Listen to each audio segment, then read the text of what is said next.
All right, we do this thing each and every night. Yeah, it's the DG show. My name is Owen. You know, when we come on, yeah, that starts to flow. It sparks the flow. And why should it not? Yo, I came here tonight to give it all I got. 2 o'clock in the morning. Best thing ringing. Yeah, you see me up here rapping. Sometimes I'm singing, but I'm bringing all of the toys that'll make sure that 2 o'clock in the morning make noise.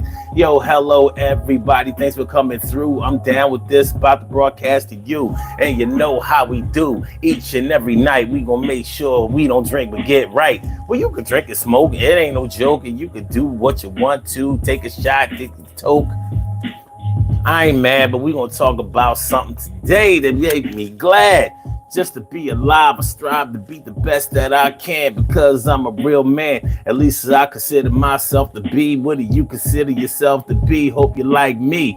Not exactly. My thoughts and your thoughts and my thoughts. Yo, we still got caught out there. Not dare to anybody try to compare. Yo, this thing I share with y'all on a regular basis coming out right. I see the look on faces. Well, I can't see you, but you can see me, but I can still feel, and it feels real. Ew. What we talking about? Well, I'm about to tell you right now. It won't knock it out. Tonight on the Daily Go Getimism Show, we are talking about Remy Ma and Papoose. Now, Remy Ma and Papoose are two successful rappers. It's funny because they're sort of like underground rappers and they're successful mainstream rappers at the same time. I've never seen a situation where commercially two people may not have had that much success, but socially and as far as fame is concerned, they really pretty much have it going on. And they could be actually considered a power couple, definitely symbolic of black love. That was kind of like the label that they were carrying. But we have a bigger issue at hand tonight when we talk about what's going on between Remy Ma and Papoose. When we start talking about Remy Ma and Papoose, like for those of y'all who don't know who those people are, it's okay because tonight is Throwback Thursday. Let's get real about relationships Thursday. So we are actually going to talk about how it feels or what you would do if you had been cheated on, worked it out, saw that it wasn't going to work out, and decided to move on from that relationship and then was called a cheater. That's really what we're talking about tonight. Imagine a situation where your spouse or your woman or your man cheated on you openly. Embarrassingly, like everybody knows who they was rocking with, who they was humping on, who they was spending time with. Everybody knows this. Well, you know, it feels like everybody knows when people in your immediate circle are whispering or outright saying like, yo, so are you okay? Is everything all right? Whatever. It's not an easy situation when people are in your business and you have business for people to be in. And there's no way that you can stop the bleeding or put the worms and all of the bad stuff back in the Pandora's box. Once it's out there, it's out there. And there's nothing you can do. So let's say you go ahead and work it out because maybe there were some reasons that were beneficial to you to go ahead and try to repair the relationship, whether it was financial reasons, like, you know, sometimes it's cheaper to keep her. Even in an infidelity situation, sometimes it might be cheaper to keep her or cheaper to keep him, whatever the case may be. So let's say you go ahead and you try to work it out. You try to put this thing together. You try to keep it right. You try to stay strong and concentrate on the reasons that you got with a person in the first place. Because normally when a person chooses a mate, when they decide to go with somebody, when they are falling in love with somebody, it's because that person made them feel good. It's because that person was there for them. You know, you're actually doing it for yourself. When you fall in love, that's a personal thing. Very, very personal. For some people, it's personal and it's private. You know, if you're the type of person that has been love starved for a long time, maybe you've been in a long line of relationships that didn't pan out for you. Maybe somebody took unfair advantage of you along the way. Maybe people played around with your heart. Maybe the dominoes just didn't fall in your favor at certain times. So, you know, you decided, well, the situation came along where you were able to find love. And finding love is a beautiful thing. I can't think of anything in this world better than finding love. That thing is off the chain is great. It really is. There's nothing like finding love. And once you find it, you realize that you found a great thing, and you can really, really start to see opportunities that weren't there before.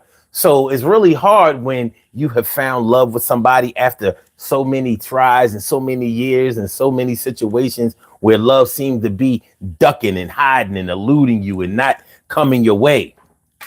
Well, I said, well, then when a person that you have fallen in love with shows you that you're not the only one that they have fallen in love with, or maybe they haven't fallen in love with you in the way that you have fallen in love with them. And you know how it is.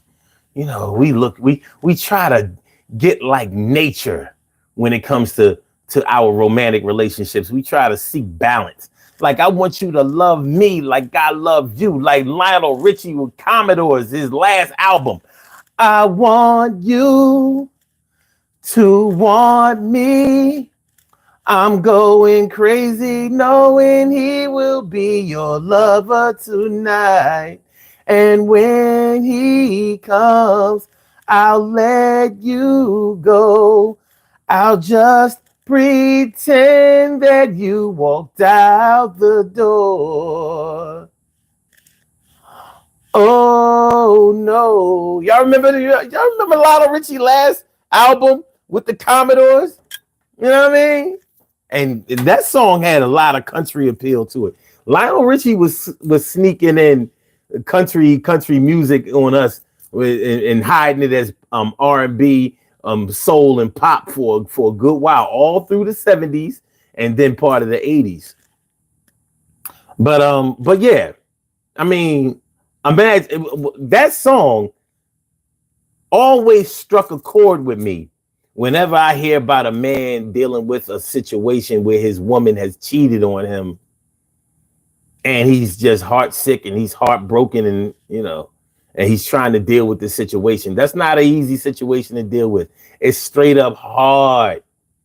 It is hard. You understand what I'm saying? So, I mean, when you really think about it, like, imagine your wife's or your girl's new lover coming through and you standing down like, oh, well, I guess it's like the best man won, so I gotta kind of eat this. But you haven't left. All right. So when we start talking about this Remy Ma and Papoose situation, I don't know how many of y'all are familiar with who they are. Well, Remy Ma is a female rapper. Her actual name is Remedy. I'm sorry, Reminisce. Her actual name is Reminisce, and she's been rapping since she was a teenager. The deceased big Puerto Rican rapper named Big Pun pretty much put her on in 1999 when he recorded his second and final album before he passed away of a heart attack. Because, I mean, the man was like 500-600 pounds. He was a big boy. But rest in peace, Big Pun. He was a big boy, but he could spit them lines.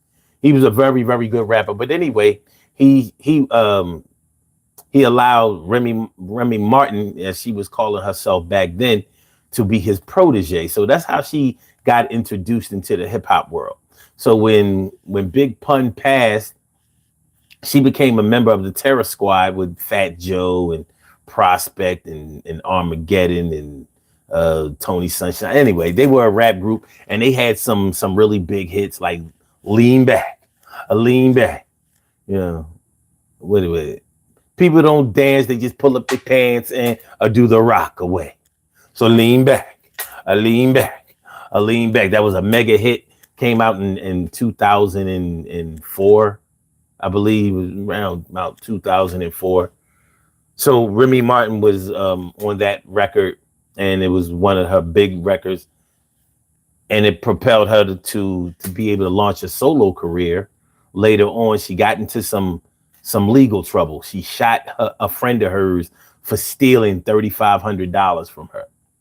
Imagine being at a club, y'all drinking, tossing it up, chilling in the club, and your friend, you suspect your friend of stealing some money from you. They deny stealing the money from you, and you bang them. Bow, yo, bitch! I told you if you don't give me back my money, I'm gonna bang you. And she did. She shot the chick. Denied that she shot the chick. Went to court. Lost the court case. Went to jail for a good amount of years.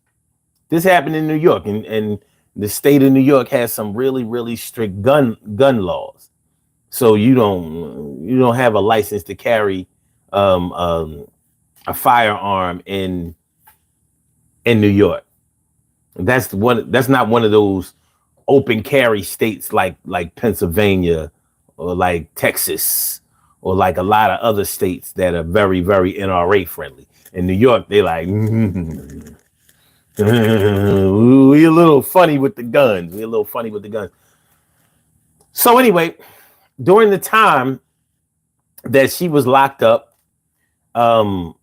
she had become involved with Papoose. Now, Papoose was an underground rapper introduced to the mainstream hip hop world by DJ K Slay. May he rest in peace. DJ K Slay died like maybe a couple of years ago of COVID complications of all things. Yeah.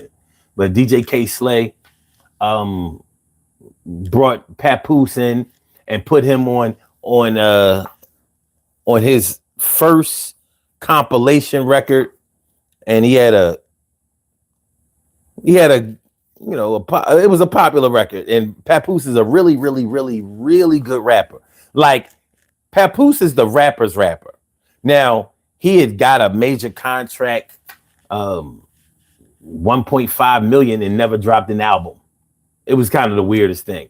Somewhere around 2007, 2008, he had got this big contract, but he never got a chance to be released on his, for his project. I don't know whatever happened to the contract or whatever, but he continued to release music, and through mixtapes and, basically just getting his grind on, he was doing well. He managed to do well, but he was going to see Remy Ma, and while she was serving her time, and they were getting really close. And after she got released, they came home. She came home, and they got married, and they had children, and then they got the contract to be on Love and Hip Hop, which is a ratchet ass crazy show featuring up and coming rappers or rappers who had fallen off and were trying to get back on, stuff like that. Reality TV type shit. And they were on those. I think they were on those on that show for a good amount of years. Now, I've never watched the show. I've heard a lot about it, but I've never watched the show. But anyway, so they had taken on this whole black love thing. That was their thing. It was a black love with Remy Ma, and the man. Normally, the woman holds down the man who goes to jail and keeps her legs closed. And when they come home, if it works out, that's a beautiful thing. This thing worked in the opposite way, where the woman was in jail and the man stayed true, and she came home to him, and they built a family, and they were kind of like in the public eye. So without even having mainstream hit records, they were able to sell their music online, and they were able to sell their image online. And, that's where the money is these days. I see that we have a caller on the line. Caller with the last number is 5173. I'm going to pick you up in just a second. And anybody else who wants to call in, the lines are open. They open and they smoking tonight. They open and they smoking tonight. Tonight we can have this conversation. It's Throwback Thursday. Let's get real about relationships Thursday. So, so I know a lot about this couple, and I wouldn't normally know a lot about any celebrity couple, but I'm a huge battle rap fan. So I know some things about this because I listen to a lot of black battle rap blog channels and stuff like this. And last year, Remy Ma, actually it was the year before in 2022, she developed her own battle rap league. Now, originally it was supposed to be a battle rap league for female rappers, so they could get their just due in the battle rap world, because the male battle rap is a male dominated sport. It's perceived that males rap better than females, and when you put a male up against a female, then the likelihood is that the male is going to beat the female in rapping and stuff like that. So Remy Ma, who has a battle rap background herself, wanted to help the ladies out and build a platform for them to be able to get their shine on and make some money in the battle rap field. Well, it wasn't working out too well with the females, because it turns out that female battle rap is sort of like female basketball or female sports on the whole. Yes, they have their fans, but they don't generate revenue. So she was losing a lot of money putting on these battle rap matches. So she decided to put some men on the card so she could recoup some money, and it worked. So she had this big battle between probably the most grossing battle rap icon in the game, which was Hitman Holla, who, and you may, if you watch the show Wildin' Out with Nick Cannon, you may know who Hitman Holla is. So Hitman Holla was the main event on the anniversary edition match against Easy the Block Captain, who was from Philadelphia based rapper, hot, dope. Yeah, he's actually my favorite battle rapper. And not just because he's from Philly, it's because he's dope. He really is. So Easy the Block Captain wind up beating Hitman Holla on that card. He beat him convincingly too. And he sort of took off with the blessing of Remy Ma, who was his manager all of a sudden. So she was doing management work for Easy the Block Captain. And turns out a little later on that maybe she was managing more than his career. Yeah, they was ear to ear and lip to lip, body to body. Yeah, a dope rapper and a stone cold hottie. Remy Ma is a good looking woman. She is. And so here's where we stand. So there was a situation at one of the battle rap events where it was rumored that Papoose had put hands on Easy the Block Captain. Boop, boop, boop. They had a campaign pretty much to kind of deny the whole situation. Nobody got hit. There was no fight, but there were people there. Now, there was no video. Nobody can say that they saw it happen. I mean, nobody can prove that it happened as far as video is concerned, but they definitely had the eyewitness accounts. And so this is how we got to where we are now. So it came out later on through some audio post the event where it was pretty much proof that Remy Ma and Easy the Block Captain were involved, and that Papoose had put hands on Easy. And that's when the story started to open up. And you know, when you think about Papoose and Remy Ma staying together after that, because normally we say that a man can't can't stay with a woman who has cheated on him if he knows about it. That's the stereotype. But I know, and you know, situations where this has happened and the man did stay. Not all men, you know, not all men are so prideful that they will allow their pride to overrule their hearts. And part of the reason that it was so lucrative for Remy Ma and Papoose is because they were together. And like I said, they were all talking about this was the symbol of black love. And the reason why people were looking at this like it was black love was because they were a couple that anybody could be. They weren't this big celebrity couple. Both of them were kind of underground. They didn't have platinum plaques to boast about, but they were well known. They were more respected than they were famous, even though they had a good amount of fame, but it was sort of underground. So you could kind of see men could see themselves in Papoose. Like, yeah, man, I would hold down my girl too. You know, she went away or whatever, and I loved her, whatever. You know, even if I was doing my thing while she was locked up, you know, I could see myself letting my baby come home, you know what I mean, to my arms or whatever. Open arms, baby. We talk about Journey. Here in the sun. All right, anyway. So now I come to you with open arms. Anyway. So, and the women could see themselves in Remy Ma because she was a hood chick.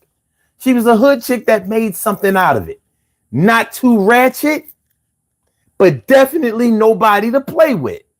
You know, you could see that she could code switch. So she could impress the bosses in the boardroom that would give her a shot. And she also would take a shot. She shot a girlfriend. Pow! Bitch, you steal my money, you know what I mean? Or do you like Arabs do? You when somebody steals something, I cut your hands off. I shoot you in the hands. Bow! Anyway, she still maintains her innocence. She says she ain't shoot the bitch. She says she didn't shoot. She shot at close range too. It was like with a bar stool. Bow! Anyway, so that's the story. But what I want to get into tonight is I want to ask y'all, what would you do if you knew that your spouse or your man or your woman had cheated on you and you worked it out with them and you saw that it couldn't work and now they trying to call you a cheater because you decided to do your own thing. Do your own thing. You decided to do your own. You decided to do your own thing. Yo, you told the bell, but I said decided to do your own thing. Do your own thing. You the bell tolls and it's gonna rip. I said you do your own thing. What they talking about? Take me out. Word. What would you do? What would you do? All right. So let's go ahead and put our uniform on. Let's put our uniform on. Do me a favor, man. Hit the like button. Please hit the like button, share the show, subscribe to the channel. If you ever subscribe to the channel, hit the like button. The like button is right there. As y'all slowly soldier yourselves in here, hit the like button for me. That's all I ask. I ain't gonna ask you to do nothing else. Got my cow bones on. It's on right now. I'll get my cow bones on. So let's quickly go ahead and choose which necklace y'all wear tonight. Which cow bone necklace? Is it the one on the left? Is it the one in the middle? Is it the one on the right? What are we wearing tonight? Is it the one on the right? Is it the one in the middle? Is it the one on the left? Of what we're gonna do? All right, Matthew Wilson says middle. So that would be this one. We got two for middle. One more for the middle, and we good. One more for the middle, and we're good, good, good, good, good, good, good, good, good, good. This is the one on the right. This is the one in the middle.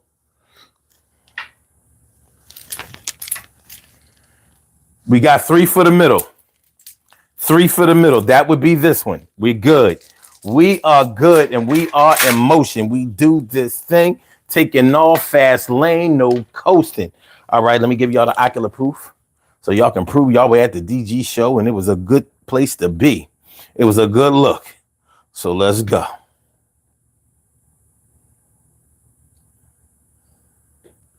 Good. Looky here. What have we here? You're looking good. Ladies, you're looking beautiful. You're looking pretty. You're looking sweet. You're looking sexy. You're looking elegant. Brothers, you're looking fly. You're looking handsome. You're looking debonair. You're looking suave. You're looking smooth. You got your soft stuff on. Everything is good. Everything is good. Everybody looking nice tonight. You know what I mean? You got all your good stuff. There ain't gonna be no fights tonight. You know why? Everybody looking nice tonight. And everybody's going to be okay. We do it like this on a Thursday. We get it done in our way. Hit the like button, y'all. Hit the like button and take a screenshot. Give it what you got to take a screenshot. You know you like it a lot to take a screenshot. Yeah, you know how it go when you was rocking them cow bones tonight on the DG show. All right, let's go. We're going to take the caller. First and foremost, I want to thank the caller for holding on the line. Hold on, I got something in my pockets. You know what I mean? What do I got in my pocket? I got some earbuds. I got a Tootsie Pop. I got a nice big one, a nice Tootsie Pop. A little Tootsie Pop, all day sucker. All right, so let's get it popping. All right, so let's do this. Caller with the last numbers, 5173. Welcome to the Daily Go Getimism show. What's on your mind tonight? What's good? How you feeling? All right, Joe. How you doing? That's good. Now don't try to tell me you don't know what the subject is because you've been listening for a minute, so you know what it is. Yeah. You know, so we're not doing that tonight. I did lose track a little bit. Hold on. I did lose track a little bit. But wait, you said something interesting. Did you say Big Pun and Remy Ma used to be a couple, or was she just a feature? No, she was his protege. He introduced her to the rap world. So he had a single. Okay. He had a single on her. On his album, and he featured her. And she did a good job. And then from then on, she was rocking with the Terror Squad. So that's how. I was like, Remy Ma. I was gonna say, I never fucking knew that. I was a big ass Big Pun fan. You know what I mean? Decorate the bed burgundy red. You know what I mean? I used to love that guy. So. Yeah, I was gonna say they fucking dated. I never knew that. Nah, no, not that I know of. Oh, okay. She was real young at the time. Oh, okay. She was real young at the time. He probably got some ass. He was a big boy. You know what I mean? He was a big boy. To be honest with you, I don't even want to picture that shit. You know what I'm saying? That was good. I don't know, man. Yeah, no, it's disgusting, but still, he probably got it. Okay. So whatever the case it is, so and so was cheating. Huh? So and so was cheating, or yeah, some shit like that. She cheated on him last year in 2023 with a battle rapper named Easy the Block Captain. He's a very, very, very good battle rapper. And it's funny because you got with a better rapper. hey, it's funny because people were trying to clown her like, yo, that's a real big step down from Papoose and blah blah blah blah. But interestingly enough, Easy the Block Captain and Papoose resemble each other. Not maybe not enough to be brothers, but swag and actual looks. Like if you see a picture of them side by side, you say, like, it almost makes sense. Like maybe this is just her type. Both of them very, very good rappers. But sure, but still, like, you know what I mean? Doesn't mean like, oh, that's why she cheated. Because they fucking look alike. Okay. Well, I don't know. I don't know if that's the reason she cheated, but she did cheat with she did cheat on you. Okay. That's not really up for debate. Because they always look like a solid couple. That's why it kind of sucks, actually. Well, yeah. Yeah. You know what I mean? Didn't they always look solid as hell? Like, wow, they'll never break up. And that was their lure. And you know, and the reason that I named this show A Lesson in Celebrity Romance is because, you know, you start to see that a lot of this stuff is for show. You know, they were talking all that black love stuff. Like, how did they become the symbol of black love? Does your couple look like them if you're black? You know, I'm like, mine doesn't. But okay, I get it. I get it. And as a lot of these celebrity romances are actually plants. You know, they put them together. They're not really together a lot of times or whatever. Well, actually, but this time they were. They actually were together. He waited for her to get out of jail or whatever, wifed her up, seeded it up, had kids. They had a family. They were making good money. They were doing well. And now here we are. Yeah. I was not for nothing. I was in California, right? Mm-hmm. I have 17 nephews and nieces, right? So a nephew on the West Coast, right, just started dating a girl, and they were like, "Yo, Jack, why don't you tell him something?"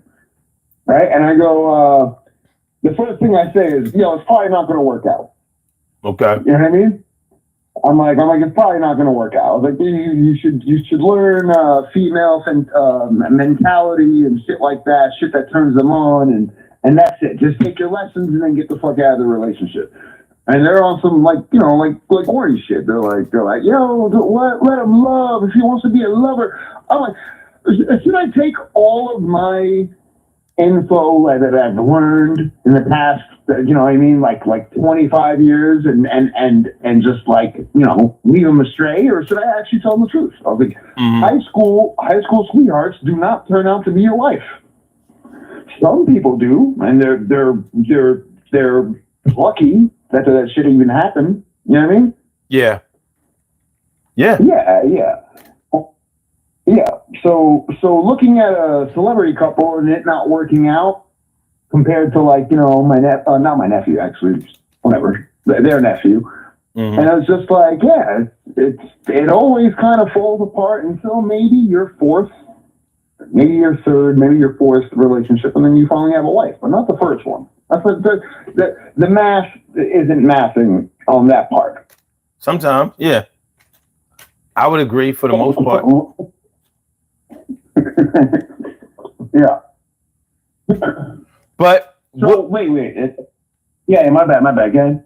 What would you do in a situation where, let's say your woman cheated on you, but you were deeply or madly in love with her, or you were in a situation where it wouldn't be financially advantageous to you for you to allow yourself to be broken up with someone over infidelity. But let's say you couldn't work it out. You tried, and over a year span or more, whatever, you saw that this just wasn't going to go anywhere. So you decided that you were going to give somebody else a shot. And then now your wife is coming back calling you a cheater and telling you that you're wrong and all of that.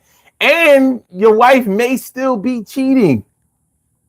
It's not like, she made a mistake and then corrected it and now y'all moved on. There's a good chance that she may still be out there doing what she's doing. Now, in all fairness, this may be a situation where both of them, maybe they're in more of an open relationship now, but sometimes an open relationship is open on one side and closed on the other. You understand what I mean? But anyway, hypothetically, how would you handle a situation where you were deeply in love with somebody, but you saw it wasn't going to work out, so you tried to move on yourself, and now they're trying to indict you and blame you for ruining everything because now you are revenge cheating? How would you handle it? What would you do? Okay. Well, and I'm not even trying to sound cool, but like, I've never been madly in love. But madly in love people sound like they might like kill people. You know what I mean? In that kind of situation. Well, let's not take it that far. How about that? let's just say you were lovesick, and you were trying to you were trying to keep it together and it's not working out, but now she's laying a guilt trip on you when she was the one out there being nasty in front of everybody. All your friends are looking at you funny. Hold on. Wait. Fuck all that. What's it called?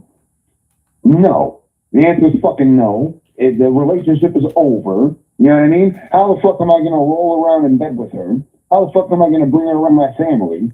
You know what I mean? Take her on a dope-ass dinner without fucking feeling disgusting that she fucked around with somebody else. The answer is, my bad, I wasn't thinking straight because you said because the love part. Mm-hmm. But no. Okay. Back on my regular shit, fuck out of here. The answer is absolutely not. You know what I mean? Mm-hmm. No. That's it. That's all I'm saying. How are you supposed to parade her around your life? I don't know. But you should know. No, I should know. I should. Not only should I not know, I should never find out. But unfortunately, and fortunately at the same time, I've been close to this kind of situation, and it's not an easy situation to deal with. When you start talking about matters of the heart, man, you're talking about situations where it isn't always as easy for one person to walk away as other people who aren't as emotionally invested to do. So I think it's an ability that needs to be learned. Okay, yeah, maybe most guys never fucking learn it, right? But it's a very important ability. Okay, so let's say you do learn it. You learn to walk away. Now, what do you do after you walk away? I mean, whatever, the cliche, you know what I'm saying? There's plenty of fish in the sea, you know what I mean? There's going to be, if I'm comparing her to,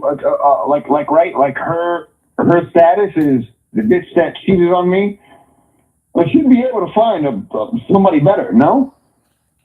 It's not about that.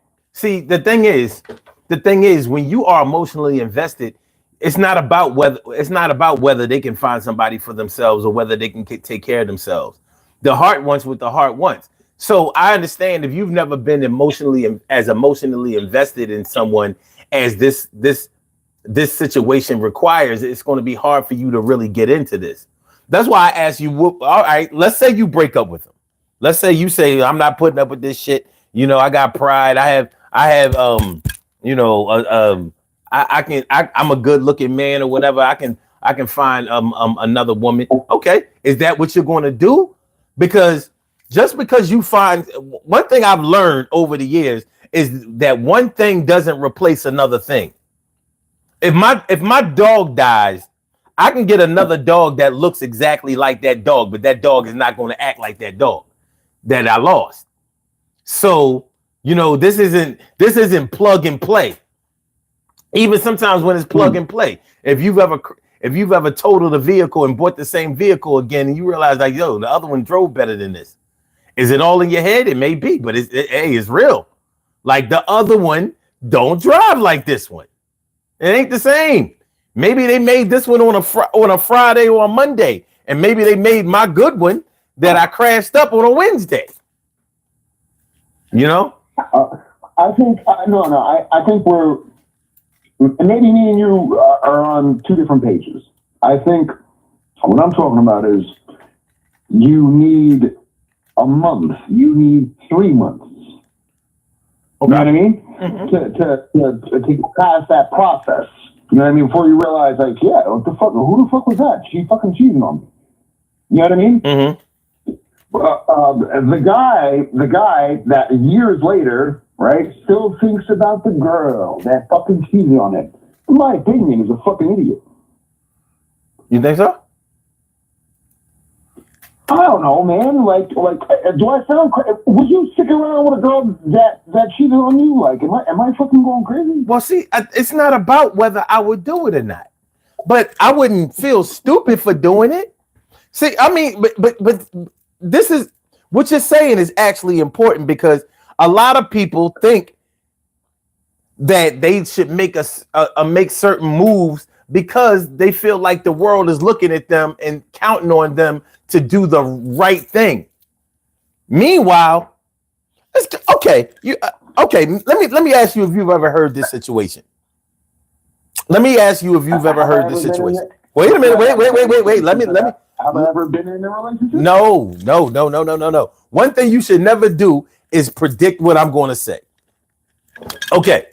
So what I'm asking you is this: have you ever heard a woman, who had a man cheat on her, say something like, you know how women sometimes assess, they give a personal assessment of their competition. So they may say something like, well, if you want to cheat on me, at least cheat up. You cheated with some bum bitch, you know, some chick that got a bunch of kids. I've heard that. Yeah. So is she really saying that, oh, well, you know, if you would have cheated with an executive, with a Fortune 500 executive, I could take this cheat. Like, well, you know, hey, she's a better woman than me. It wouldn't matter. It wouldn't matter if he cheated with a fucking snail or whether he cheated with a queen. The bottom line is he cheated, hurt her, but she doesn't want to leave him. So, of course, cosmetically, I think cheating is different. I think it's different between men and females, though.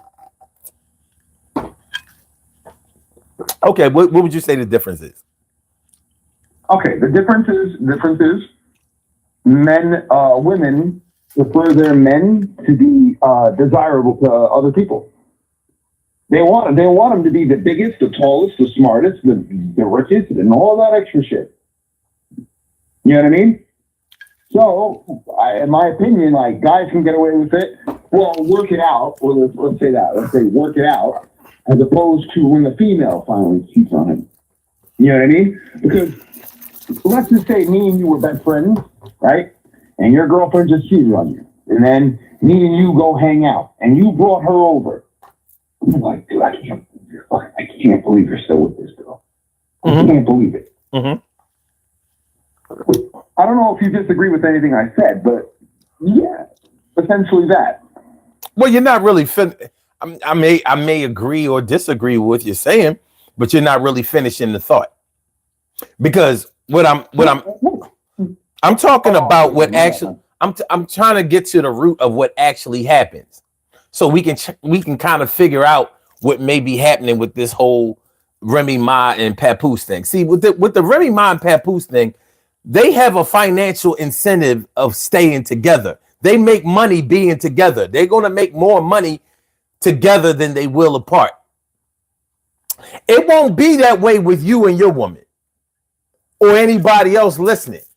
We don't get paid by views. We're not selling records. We're not selling an image to anybody. So the difference between celebrity romances and regular romances is that me and you don't make money off of staying with our spouses or our girlfriends. We don't make money that way from other people. No, people aren't throwing money at us because we portray an image that they want to be, and we support that financially. It's different. Yeah, but the image gets destroyed the moment that they find out that the woman fucking cheated. Evidently not. Because it didn't work that way. It didn't work that way. This is over a year later, and they're still together. Now, are they together because they still really love each other? Possibly. But they may be together because, hey, we still got these contracts, and we can't fulfill these contracts apart. I think it's only because it got it's public now, and now it'll decrease. You know what I mean? This money wave and blah blah blah. No, you know what I mean? If we cheated a year ago, we just found out now. Well, no. We found out last year. That's what I'm trying to tell you. It's different. Everybody knew about this cheating last year. It was big news. See, you're probably not plugged in with this. Oh shit! So I didn't know that. I didn't. yeah, Know. yeah. Okay, so This is the second wave. See, last year she cheated. Last year she cheated. This year, Papoose has a new girlfriend, some boxer chick. What's her name? Hold on. Some boxer chick that he's right. Yeah. So it looks to me like maybe Papoose likes chicks that's a little bit rough, because Remy's a little rough. She's a cutie and all of that, but from the Bronx, Castle Hill projects. You know what I'm saying? She ain't dainty. She ain't dainty. Yeah. Well, okay. All right, fine. I didn't know that everybody knew this shit a year ago. Okay, fair enough. But it's still detrimental. You know what I mean? His image, the way she looks.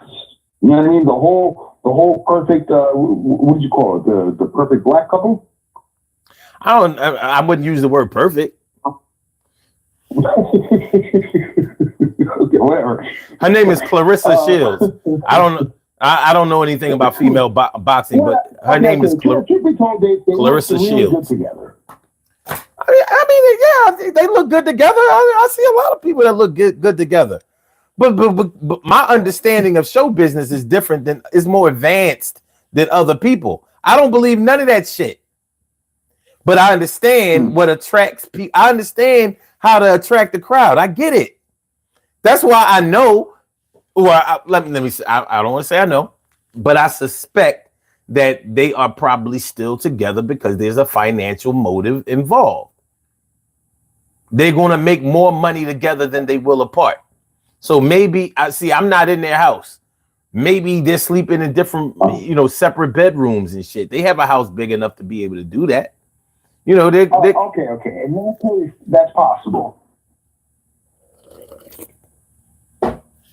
Also, they have children, and the children, they may have to, they may go to school with fans asking them, what's up with your mom and your dad? Your mom cheating on your dad cheating on your, you know what I mean?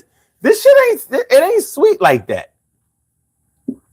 But this might be the way that they feed their family, and maybe they've had talks with their children about, don't believe that stuff. Y'all know what goes on in this house, and what goes on in this house stays in this house, and we make money from that. So if y'all want, the new Ultra edition of PlayStation 5 this year, you know what I mean, you just keep your mouth shut, and everything is going to be okay. So.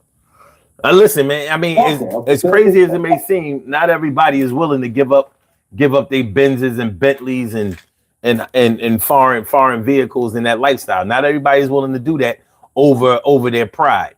That might be where their pride is, and it wouldn't surprise me if it was. Okay. So we're treating them like celebrities, like you said. Yeah. Still. Yeah, but they still look like shit for that.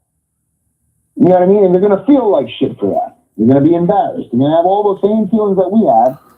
But the train has to keep, stay on track, is what I'm trying to say. And they have to keep making money. We can agree that the financial aspect, by the way, honestly, on like the totem pole of like celebrity couples, in my opinion, they're like a fucking F tier. They're like a what? They're like a F tier. You know what I mean when I say that? No. Okay, so there's like S. Okay, let me explain. So there's like a ranking system, right? Mm-hmm. Let's say Jay-Z and Beyonce are S tier, right? And then after that goes on to A, and then B, C, okay. Blah, blah, blah, blah, blah. So you got variable tiers. When I think about them as a celebrity couple, I'm like, yo, they're a fucking F. Okay, so what would make another celebrity couple top tier? I don't know, the prestigious, like how prestigious Jay-Z and Beyonce are. What makes them so prestigious? I don't know. They're just they have a certain level of success, relevance, and all that other shit. Do you believe them? Do I believe that they're relevant, successful? Yeah. Remy Ma and Papoose were winning because of their authenticity and their believability. Nobody believes. Yeah, but that's still a small group of people that fuck with them. Compared to the Beehive and Jay-Z. Yeah, you could say that more people look at all right, let me just cut to the chase. I don't believe that anybody's money is greener than anybody else's money. So whether somebody is making billions off of their idea or somebody is making millions, you still have to do what you have to do to make whatever money you're making. So somebody like Jay-Z and Beyonce or like Jennifer J-Lo and whoever her husband, pick a husband is, for the time being, or maybe even Travis Kelce and his what's his ultra famous girlfriend's name? You know what I mean? People will pay. My bad. People will pay and tune in for what attracts them. So although they may support a Jay-Z and a Beyonce, that may be too far-fetched for them. But they may look at a Papoose and a Remy Ma as like, yo, I can have that. Like, I like to look at that because that's real. Okay. If you're talking about relatability, then fine. Yeah, there's only 1% or less than 1% that is as rich and relatable to Beyonce and Jay-Z. Yeah, okay. In that case, you're absolutely right. I just meant both couples are using the same method. To the peak relationship type of shit, it's Jay-Z and Beyonce. Look, I mean, listen, man. If that's where you want to go with it, that's fine. I can't do it because It just so happened he just got ripped with that new allegation. But they were the shit. They were the shit just 5 minutes ago. Okay, well, what about years ago when Beyonce's sister was attacking Jay-Z in the elevator because of his suspected cheating? Were they top tier then? Believe it or not, they only looked at the sister like she was a crazy bitter chick, and nothing happened afterwards. Well, the nothing happened afterwards is that they decided to stay together, and that was before either one of them were anywhere close to being billionaires. So but there's still a financial motive for them staying together. They knew that they can make more money together than apart. I don't know if Jay-Z and Beyonce are a real couple at home. I don't know. I have no idea. I know that they're a real couple when the cameras are on, when the lights are on, when the makeup is done. I don't believe that shit. Because Remy Ma and Papoose are accessible. You can't call up you ain't gonna go around the way and see no Jay-Z or Beyonce. He ain't lived in Marcy Project since the 80s. But you can go to Jersey and run into Papoose and Remy Ma. You can go to a battle rap event, which one is happening on January 5th, and you will see Remy Ma right there. You're gonna see her. You'll never get as close to Beyonce physically as you will to Remy Ma. That's fair, but that's their bread and butter. That's their demographic. You know what I mean? To show up in certain boroughs and rap and blah blah blah. You know what I mean? And keep it keep it underground and all that shit. Well, You know what I mean? That's she's the part hosting. part. She's Where is Remy Ma? Where is Remy Ma and Papoose gonna go? The Met Gala. Listen. I'm not getting into all of that because it doesn't matter. You know what I mean? Let's stick to this topic. You know what I mean? I'm asking you. I'm. You know, you want to talk about. You want to listen. I don't count other people's money. I only count my own. I don't give a fuck about how much anybody makes. What we're talking about tonight are matters of the heart. I don't care if money drives your heart, then we have nothing to talk about. But there's no question about who's more popular or who has more fans or who makes more money. I don't give a shit about that. Okay, fair enough. You were talking about like more or less who's more relatable, this, that, and the third. You know what I mean? And you were like, you'll find her right here in Jersey, New York, blah, blah, blah, the Bronx, stuff like that. I'm just saying, where else in the world are you gonna find Papoose and Remy Ma? What do you mean? Where else in the world? That's what I'm saying. It's like, were they at a rap battle? No shit. She's making the money off of the rap battles. What are you talking about? It's her event. She's not rapping. I'm arguing your point of relatability. You know what I mean? I'm saying that's not the only thing she has going on. She has other business ventures going on that I don't give a fuck about also. Will all the money that Jay-Z and Beyonce have, will that save them from a broken heart? Because once money can do that, then I'm going to make money my guide. When money can cure my cancer, when it can cure my boredom, when it can make me feel better than I felt genuinely, not because of what it can buy, then money will be my guide. When money will tell me that, when it will make me feel like I never met somebody who has hurt my feelings, then money will be my guide. But so far, no good. It hasn't been able to do that. So what we're talking about tonight is when you are in a situation where you may be in love with somebody and they hurt your feelings, but because of infidelity, how are you going to handle it? Especially when they try to turn the tables on you. They violated, and now what you're doing now looks like it's in retaliation, and now you're looking like the bad guy. But you're really not the bad guy, because the truth of the matter may be that the two of you are not together as well. The two of you may not be as together as the public may see on display. And this happens with regular people. It might not be, you may not have fans, but you might have family. You might have neighbors.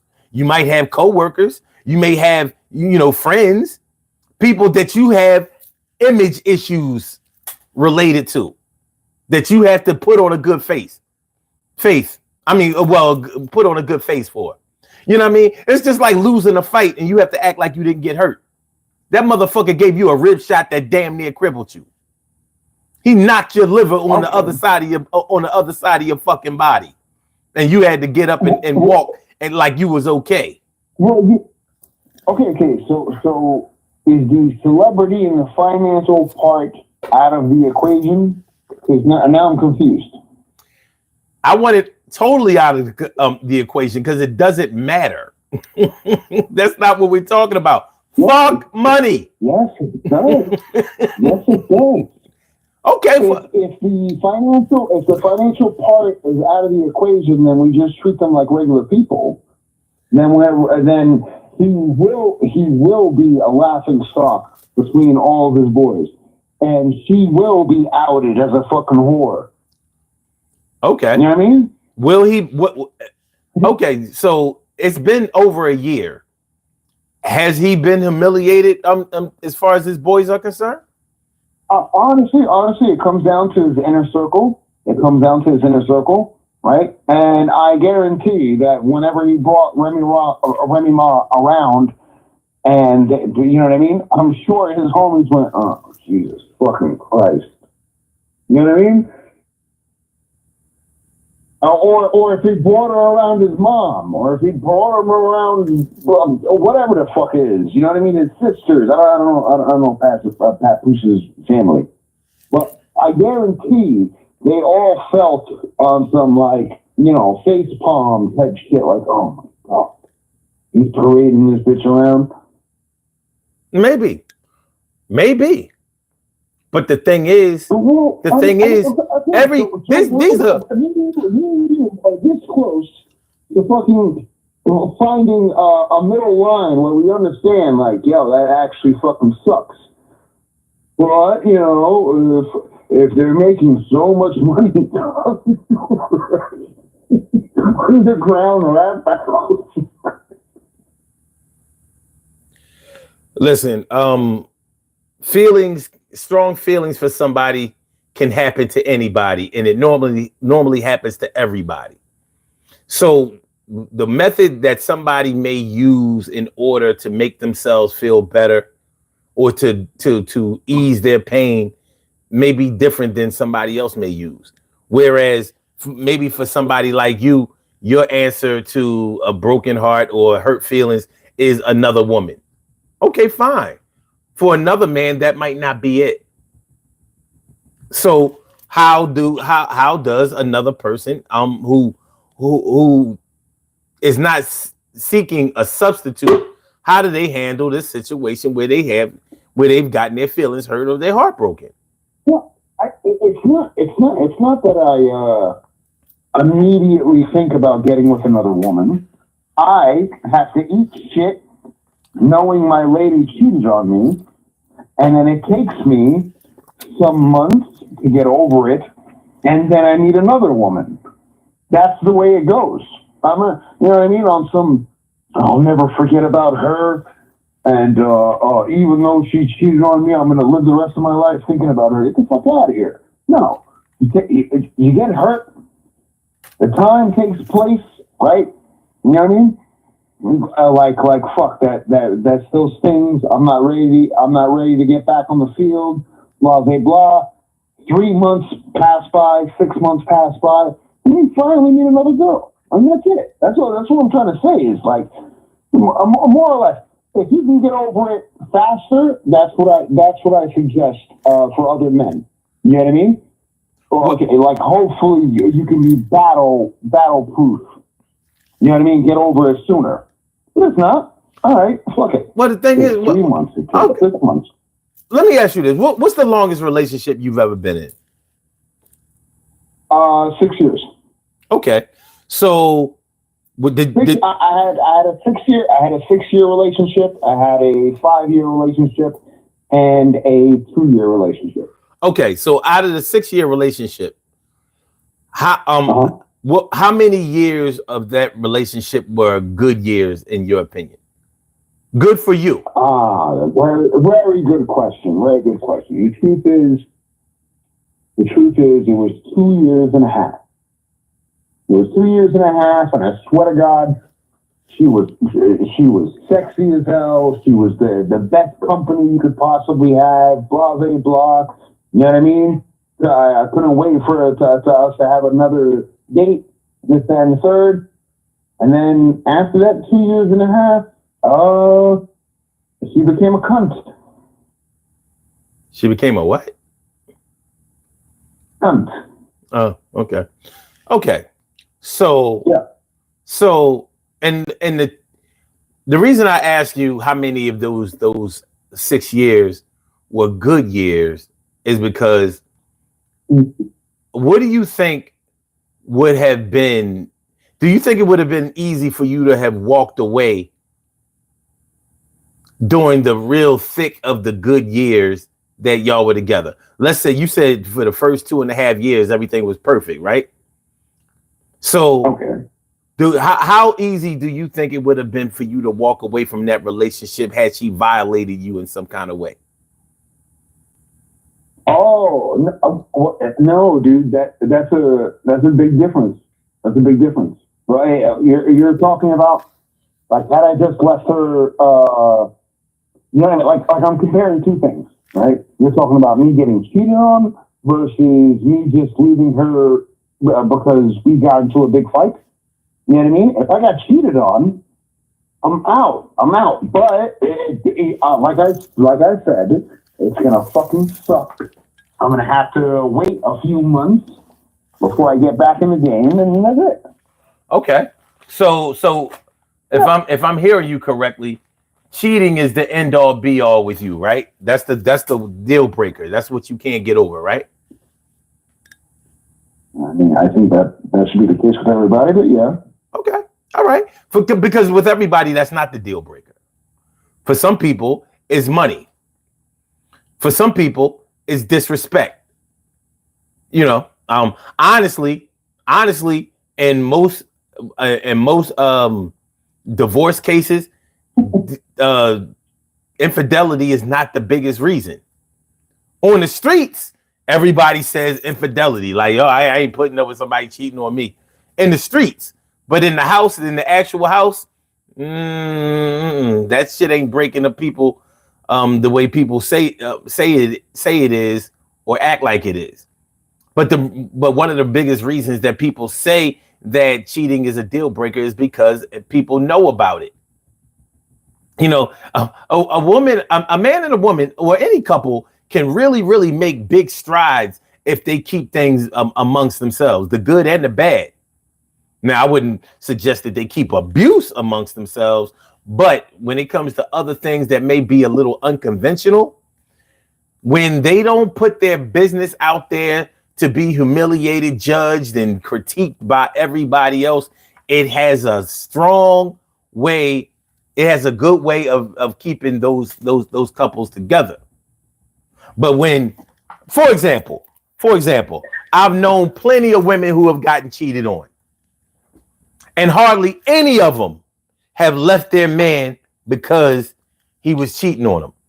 But the ones who did, hold on, but the reason that the ones who did leave their man because he cheated was not because he cheated once, twice, 3 times. It was because he cheated with people who she had to answer questions from. So you know, like, it's one thing if I know that you cheated. Maybe I looked in your phone, maybe I tracked your car, you know, GPS type shit, whatever, you know, all kinds of spy tools, whatever. But it's another thing when I gotta hear about it from my neighbor, my next door neighbor, looking at me, telling me or asking me about a woman that she seen her man with, or my mom, my dad, my brothers and my sisters, my cousins, my co-workers and all of that. They all know what's going on in my house. That's the part that most people can't put up with. They can work it out with the person that they are in love with or the one that they are involved with. But when you got to answer, and when you got to answer the people who are not contributing to this situation, but they're making me look like a fool. Yeah, that goes more into the realm of disrespect. So yeah, she might be able to. The part about being humiliated and all that shit. It's unavoidable. That's the point. Is like she's gonna cheat. How the fuck does a man find out without anybody in his personal circle finding out and relaying that information back to him? What are we talking about here? You know what I mean? Obviously, he's going to be humiliated regardless, because how is he ever going to figure out the information that his wife cheated on him? And when one person finds out, another person finds out, and then the family finds out, and all that shit. I'm not gonna lie, you're confusing me a little bit, because we kind of went down every avenue. We went ahead with you don't know about the money stream and these guys trying to represent a certain thing, so they stay together. They're in separate beds. Blah blah blah. his family finds out, but what if nobody finds out that his wife cheated on him and they work it out by themselves? I'm like, what the fuck? What are you talking about? The reason I talk about these things because I'm a human being and I know people and I've been through shit. I'm not going to ask you questions that only the news and shit will cover because they're not looking for you to be a human being. You know what I'm saying? This is not a gossip show. We're not going to deal in oohs and ahs. We're going to deal with the real shit. If it happened to Remy Ma and Papoose, it happened to you too. If there's nobody in the world who's never been cheated on, if they reach 30 years old, there's no way. There's no fucking way. Somebody cheated on you. How did you handle it? That's what we're talking about. So I'm talking about all of the stuff that comes along with it. On the internet will tell you 9 times out of 10 motherfuckers on the internet will tell you if somebody cheats on me, I'm dropping them like a hot potato. But in real life, nobody is doing that shit. They sticking it out. They gotta have conversations. They want to know what the fuck really happened. You know what I mean? I'm wondering how you. I'm wondering how you. Huh? They're always going to be bitter. They're always going to be mad at their wife. They're always going to fucking think that they look like a fucking clown when they bring her around. Okay, so is it the cheating that makes you feel bad, or is it everybody else that knows about it that's making you feel bad? 100%, it's both. 100%. No, it can't be both. It can't. Oh, come on. It can't. Come on, dude. No, it can't be both. Okay. It is both. You like okay, guys. Here's a disgusting scenario. Your wife cheats on you, blah blah blah. You're like, cool. Nobody knows, right? And then you have to eat her out.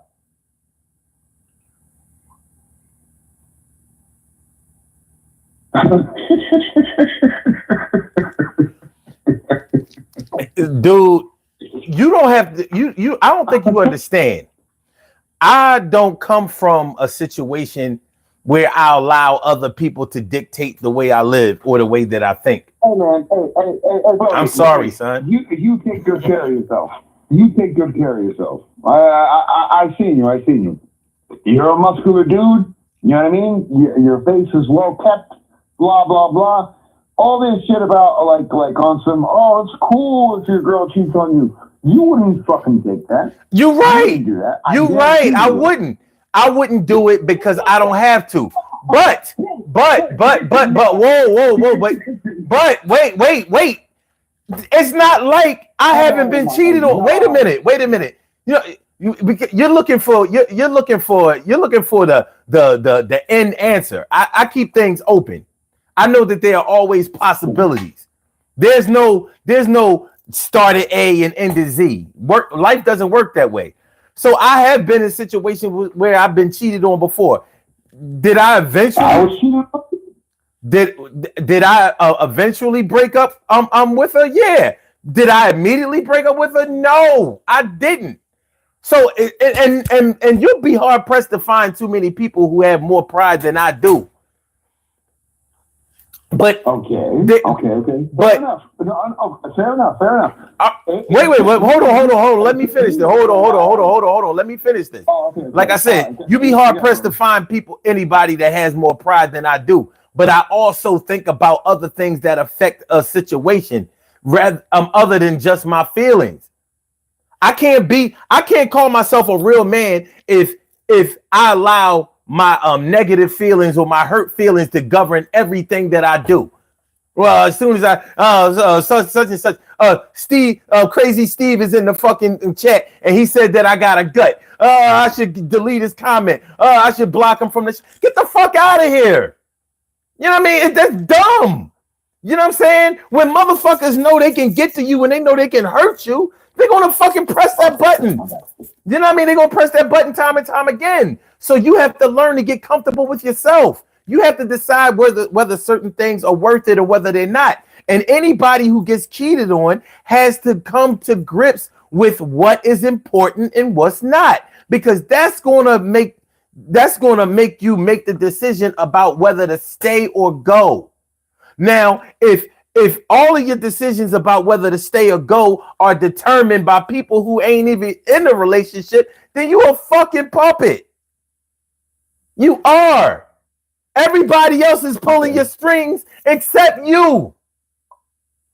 So in other situations, other than this relationship, other than this this infidelity, when they come up, they're going to govern how you handle those too. So it's going to be your job, it's going to be your recreation, everything that you allow somebody else to dictate is going to come back and bite you on your ass. And for me, that's just not acceptable. I ain't that kind of man. My dad didn't put that in me. He told me, and he lived his life this way. And sometimes you gotta fucking eat crow. One thing he used to say all the time: when your head is in a lion's mouth, you don't tell the lion how bad his breath stink. You shut the fuck up until you get your head out of the mouth, and then you can talk shit when you're in safety. But everybody else will have you telling the lion, yo, your breath stink and your teeth ain't even all that sharp. Fuck you. You going out like Tony Montana in a movie. It was a fucking movie, and he didn't even survive in the movie. You think you gonna survive? Come on, man.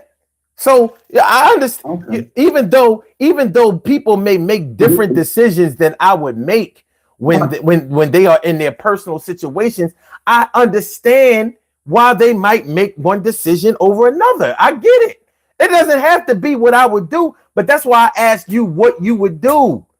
So if I ask you what you would do in certain situations, and you intimate to me that it has a lot to do with other people or other influences, well, I mean, that's hard for me to fuck with, because that ain't me. Okay. All right. So, I'm going to ask you a question. If you think, if a woman cheats on you, right? Do you think she's checked out and doesn't like you anymore? No. No. Not me personally. I mean, shit, if a woman cheats on me, it's probably because I cheated on her first. I'm gonna say something. You know, I'm too fly. I'm too dope. Oh. I'm too dope for a woman to cheat on me. Psych. It has happened. Yo, you're a punk ass. Listen, you gotta tell yourself that. You gotta tell yourself that. You know what I mean? You are defending the shit out of fucking females that will cheat on somebody. It's so confusing. So wait. You don't think I defend males? I'm not defeating cheating at all. No. I'm not saying. That's not what I'm saying. I'm just saying, like some that'll never happen to me. Fuck out of here. Blah blah blah. I was joking. But also, I always told you that it happened. Super defending women that will cheat on you and blah blah blah. And there's a way to fix it and this and the third. But you won't fucking. I already said this shit, but like you won't tolerate it. You don't even have it in your life. You know what I mean? I'm not defending anybody cheating on anything. I'm asking questions about what you would do in situations. And I told you, listen, I know a lot of people who have cheated, and I know a lot of people who have been cheated on, and I've tallied up, what they did in certain situations. But I also see online, I'm on social media a lot, and I see how people on social media say that they would handle situations. And 9 times out of 10, everybody on social media takes the strong man route. Oh, yeah, fuck that bitch. Or get that nigga out of here. But I know they fucking lying. You know why I know they lying? Because they online talking about this shit. If you had it going on like that, then you'd be at home not even reading this shit. So the fuck out of here. And another thing is, I don't agree. I think they are speaking from the heart. I think that is what the fuck they believe. You know what I mean? I think they're speaking like literally from their soul, but they just can't perform. Is what I'm trying to say, and that's why it's super important to fucking learn how to leave a cheater. And that's it. Listen, if your solution is to leave somebody because they cheated on you, I don't have a problem with that. I have questions about it, but I don't have a problem. And another thing is, if you leave somebody for cheating on you, but you really want to stay with them, are you making the right decision? Yes. Yes, the fuck you are. Okay. Says who? I'm saying, like, realistically, you know, you have children with them. You know what I mean? Huh? I think the person that you marry, the person that you have children with, are super, like, important. And if you're bringing them around the people that you absolutely love, while they low key fucking hate their guts for them cheating on you, is the dumbest thing you could possibly do. I respect my family and my closest friends to know, like I want to represent myself in a way where even my ladies is as cool as I am, as dope as I am, as successful as I am. You know what I mean?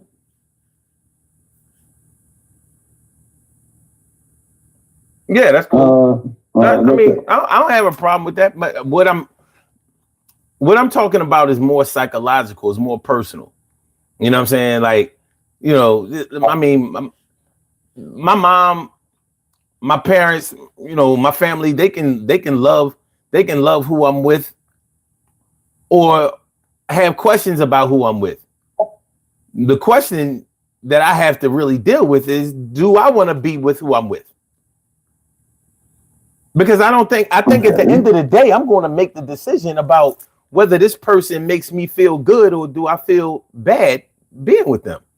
And if the thing that makes me feel bad about being with the person that I love are other people and their opinions, I might have to check myself a little bit when it comes to that. Okay. Fair enough. I'll speak for my mom. You know what I mean? Mm-hmm. How would my mom feel if I brought this cheater back to his house? You know what I mean? How would she know that she's a cheater? Because everybody's gonna fucking know. How? Everybody's gonna know. And then. No. Answer the question. How would they know? Wait. I'll tell you. Oh, it's no problem. I'll tell you. I'd be like, Mom, this fucking girl cheated on me, and it fucking destroyed me, and I don't know what to do. And that, because that's a realistic conversation you would have with your mom, because we're debating whether she's going to be your wife, whatever the fuck it is. You know what I mean? Like, this part where, like, nobody can relate. Like, why would your mom know that? Because that's my fucking mom. What are you talking about? Well, some people don't talk to their parents about that kind of stuff. Some people don't like their moms. Well, it's true. Some people don't even like their moms. It's true. Shit, what are we talking about? Yeah. No. Even in single house, a single parent household, the majority of the time is their mom is always there. You know what I mean? And that goes for Puerto Ricans, that goes for blacks, that goes for fucking anybody that I've ever known. The mom is always there. Well, okay, let's just say 90% of the time. And I don't think I'm that far off from that percentage. You know what I mean? No. I think you're right about, you know, even if it's a single family household, then the mom is normally the head of the family. I'm not questioning that. What I'm saying is, not everybody has the type of relationship with their mom to whereas they may say something, or not everybody is comfortable telling their business, you know, whether it's personal, criminal, sexual, whatever. Not everybody talks to their parents about that kind of stuff. And especially if you were raised by parents who didn't really express their true feelings about what's going on in their marriage or their relationships. Not everybody is brought up in an expressive household, my dude. It's not like that. Okay, all right, fair enough. But if you ran out of options, and you were questioning your woman, right, and all that shit, is it that crazy to ask your mom at some point, even if you guys don't have a good relationship like that, like a emotional relationship like that? Would it not be that fucking crazy to be like, mom, this bitch cheated on me, and it really hurt me?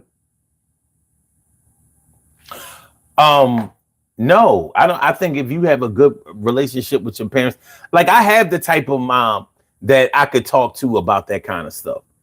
But I also have to. But boy, bro, you can relate to everything I'm saying. Yeah, but that doesn't mean. But this is not the. Listen, hold on, my dude. This is not the me and you show.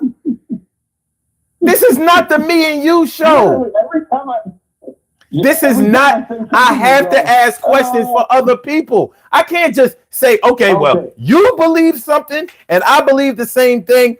That's what it is. No, it doesn't work that way. And I'm going to tell you something.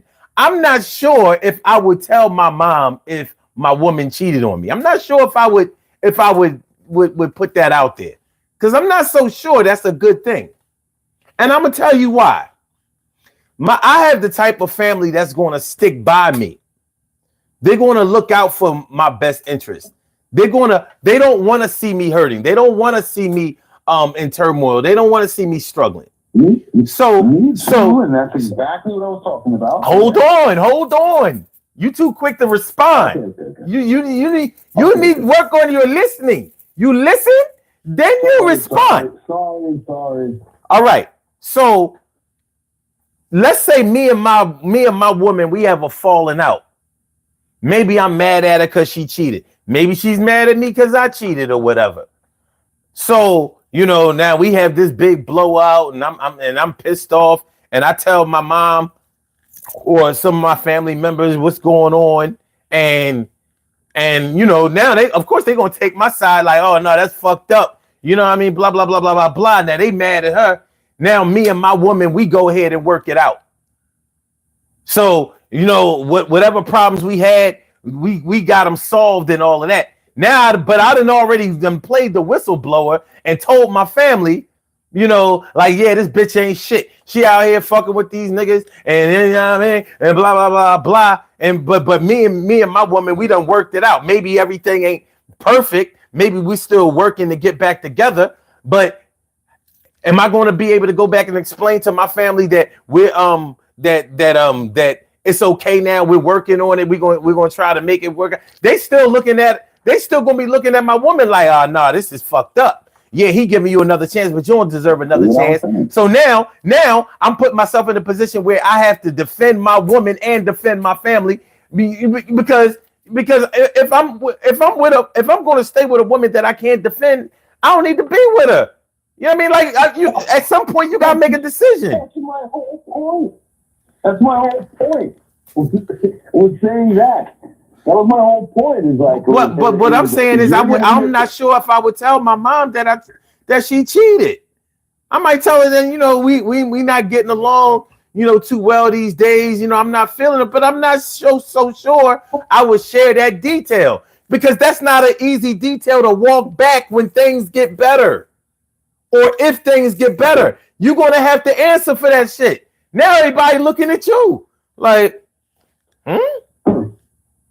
So now it's you and your woman against your family, instead of the way you tried to sketch it up, where it was your family against your woman, which is some foul shit. Because you mean to tell me you with a woman that you would allow your family to attack? What we doing? I don't know. No. That don't sound. Okay, so the people. Hold on. So the people that love you the most, they're attacking a woman that cheated on me, which is like the ultimate fucking disrespect, right? And you're looking at it like, well, I love her more than all of these people. My mom, my brother, you know what I mean? Like, whoever the fuck it is. She becomes a nobody, in my opinion. Then why are you with her? And then objectively, no. Well, you're talking about a scenario where I bring the woman to a family dinner, hypothetically. I bring this woman after cheating on me to my family to be fucking humiliated and made, you know what I mean? And be like, well, fuck is this bitch here? Blah, blah, blah. That's a hypothetical situation. And you're like, but you're supposed to love her like crazy. You're supposed to go crazy. What about the rest of your family that loves and would kill for you? You know what I mean? My brother nearly killed 4 people that ever spoke a single word of disrespect to me. You know what I mean? And if I'm in the same household with a girl that disrespected me, in front of him, I'd feel like a fucking dog. Mm-hmm. I don't know. That's what I'm saying, man. Yeah, I'm sticking to that story. Okay. And in all honesty, I really don't think anybody who may be listening and shit like that should ever stick with a woman who cheats on them. Okay, cool. That's cool. And, but being as though we can't make decisions for other people, we have to explore other we have to explore other situations, that may be handled in a different way.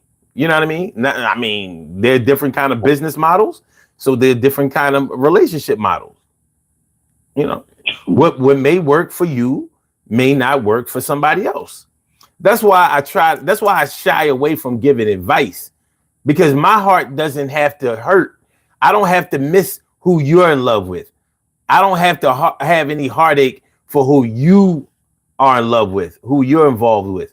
I don't have to deal with the fallout, with the questions, with the insecurities. I don't have to deal with that. So if I irresponsibly tell you how to deal with your woman, I'm only doing it like I'm playing a video game or using a remote control, because I'm not emotionally invested. Things are different when you are emotionally invested in something. It would be just like, even if it wasn't a love situation, it could be a situation where maybe I was running a business and the business wasn't doing as well as I wanted it to do. So maybe I'm having a hard time turning a profit, not only turning a profit, but just being able to break even, being able to pay the rent in the for the business to be in. It could be a situation like that where, from a business standpoint, they may say, go ahead and cut your losses. But this may be what you've wanted to do all of your life. And so you're not looking for a way to get out of it. You're looking for a way to improve it. So, I do believe that there's some things that you should cut off after a while, especially if they are hurting you or if they are doing more subtraction than addition. But I also believe that if you have not explored all other alternatives, if you don't look for other possibilities and probabilities, then the decisions that you make probably don't have as much credibility as they could have, because you're just quick. Anybody can stop doing something that's hard for them, or something that's difficult for them, or something that is uncomfortable for them. Anybody can do that. Quitting is easy, but hanging in there takes work. It takes work. It takes humility. It takes tolerance. Okay, I don't disagree. I don't disagree that life just in general takes hard work, right? But forget about cheating. If you and your lady argue all the fucking time, right? I don't believe that there's 50 years of marriage with sunshine and rainbows after that. You know what I mean? Sometimes a shitty situation is way too shitty, and you have to go. And if within those, first 5 years, or maybe your first 5 years of marriage, you get cheated on, there is no sunshine and rainbows after that. It's essentially over. It's definitely over. Yeah. Oh no! Now I'm going to make her the best mother, the best wife, and my whole family is going to respect her. Bullshit. Bullshit. It's not fucking happening. Okay. Well, I would have to take a look at what the relationship was in my mind before the violation, because that matters. The same way as, let's say by some kind of possibility the reverse happened, and instead of somebody treating you good from the beginning, maybe they treated you like shit from the beginning, but you stayed with them because they were so beautiful, because the pussy was so good, or whatever the case may be. You had your own reasons for hanging in there, and then all of a sudden, I don't know, some luck of the draw, some divine intervention, they all of a sudden started being more attentive to you. They started acting like they value you. They started treating you better. They started respecting you more. They started being more personally reinforcing to you. Would that erase everything bad that they have done before? All the humiliation, all of the bad times, all of the disrespect, all of the hurt feelings, all of the inconsideration? Would it erase all of that?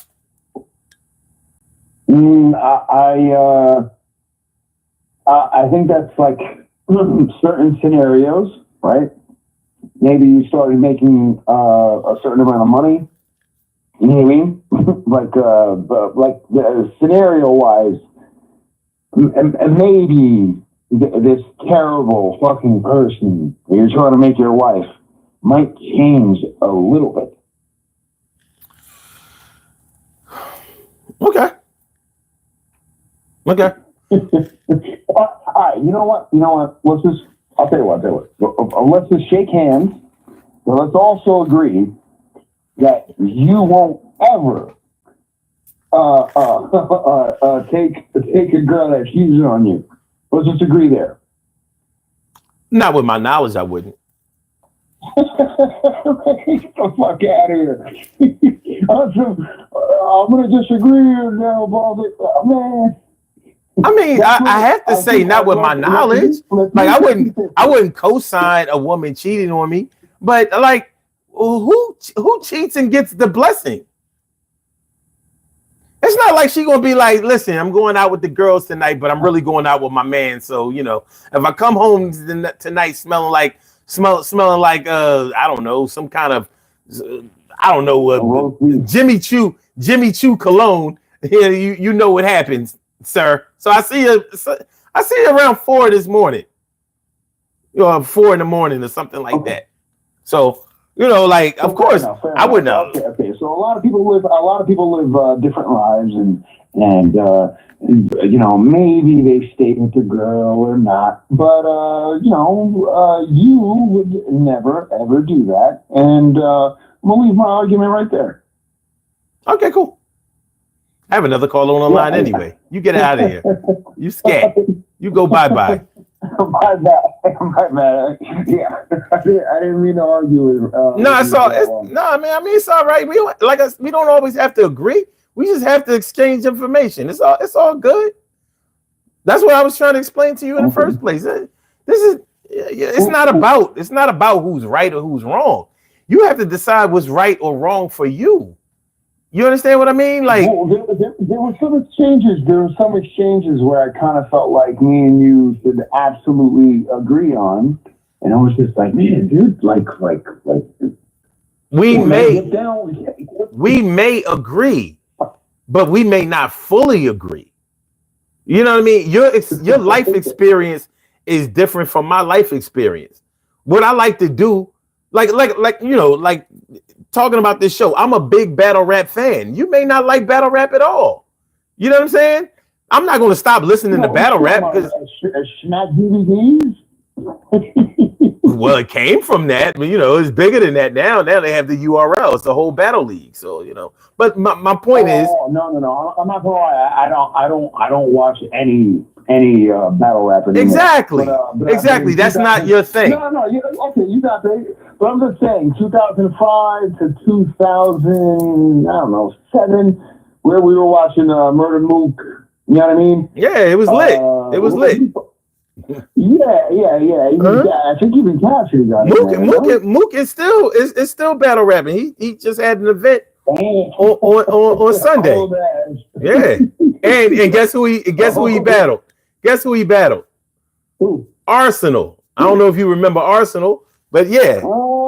After all of these years, they finally battled, and Mook waxed that ass. But anyway, yeah.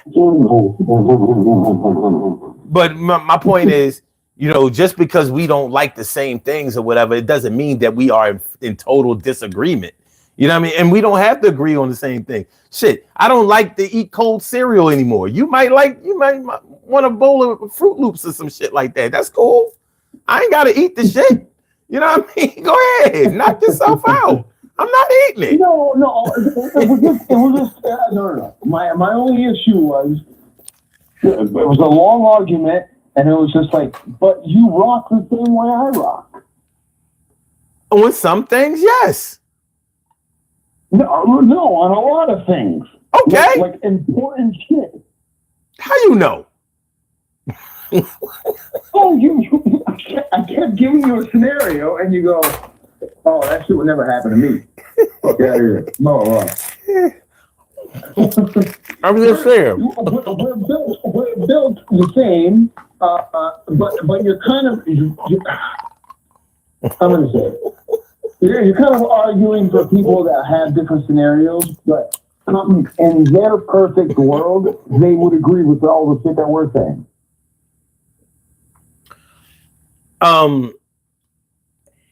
You have to do whatever you need to do in order to make yourself feel better about your life. It's not as easy for one person to make it through the day as it may be for somebody else to make it through the day.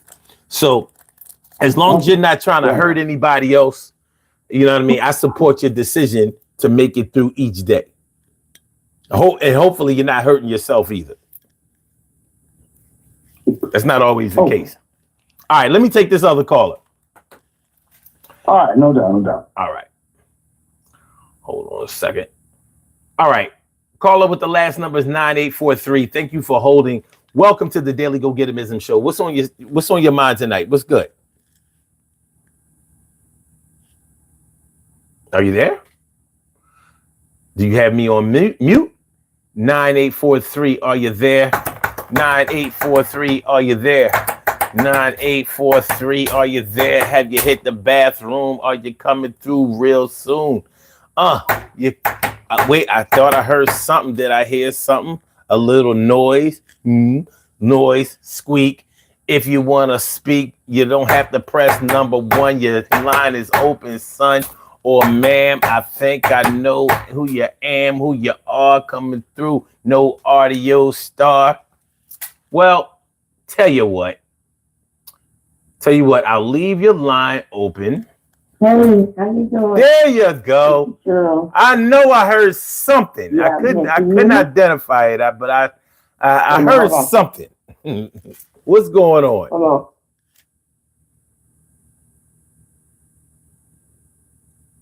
Are you there? Hello. Yeah, can you hear me? Hello. Hello. Yeah, can you hear me? I hear you. Hello. I hear you. You hear Hello. me? Hello. Hello. I can hear you. You're not on mute. I can hear you too. So go ahead. Okay. All right. Okay. No, I'm just sad, but well, yeah, naturally, I know about Papoose and Remy Ma last year. I was, when you see a couple that's supposed to be in love, everything they went through, Mm-hmm.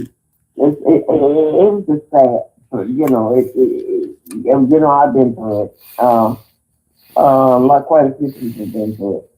But it was just a sad situation for me. I feel for both of them. And you don't know. You just don't know. I don't know. Anyway, I just wanted to put that little input in. I don't. You've been cheated on. How did you deal with that? Okay. All right, the way that I found out that my girl was cheating on me was back in the day before. Was it before? It wasn't before caller ID, but they used to have this thing called Star 69 where you could call back the last number who called you. Right. And my girl used to use Star 69 for some reason. So the Star 69 that she the last number that she called was actually her voicemail, her voicemail number from her cell phone. Now this is all the way back. This is all the way back in like 2002. And when you know what? It wasn't her cell phone. We were living together. It was actually the home phone. So she called something to whereas it went to the voicemail, and it was a male's voice on the line. And he said something, to the effect of them meeting up and he'll be waiting for her and blah, blah, blah. And I said, well, ain't this some shit? Now, part of me was mad as shit. But in my heart of hearts, I had cheated on her so many times. I was like, you know what I mean? It was like, Here was the thing. Here was the craziest part about it. I